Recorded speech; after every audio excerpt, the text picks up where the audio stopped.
Having open communication about how you plan to handle and split your finances in your relationship is super critical to ensure that you avoid resentment in the long term.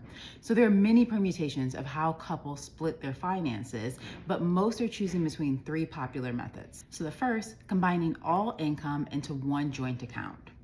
The second, keeping separate finances, but then sharing the cost proportional to the income, which means that you take into account how much each person is earning, and that's their level of contribution to the shared expenses.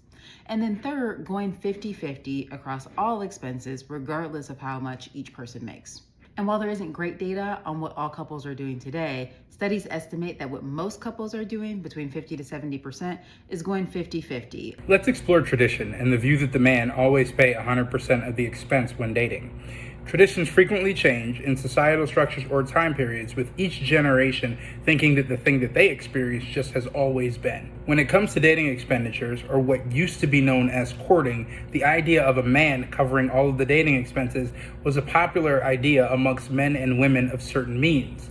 This is where the man came from a more financially stable background or family and was dating a woman from an equally financially stable background or family. This means that for that woman to marry into a family of a certain means of similar status, the man was often allowed to acquire her almost like property, and in the process needed to demonstrate pure intention by spending money to court that also demonstrated that he could afford to acquire her.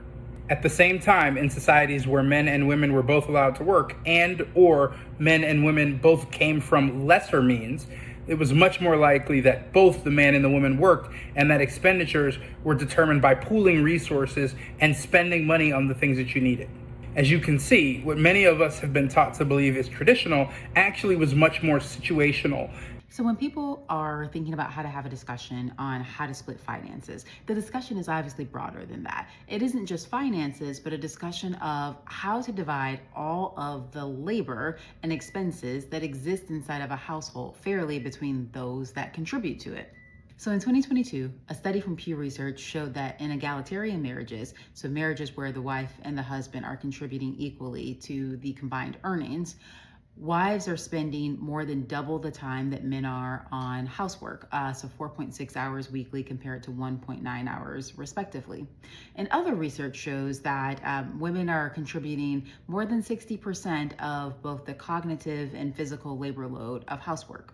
So in either direction, the data is clear. Women on average are carrying more of the non-financial burden in households.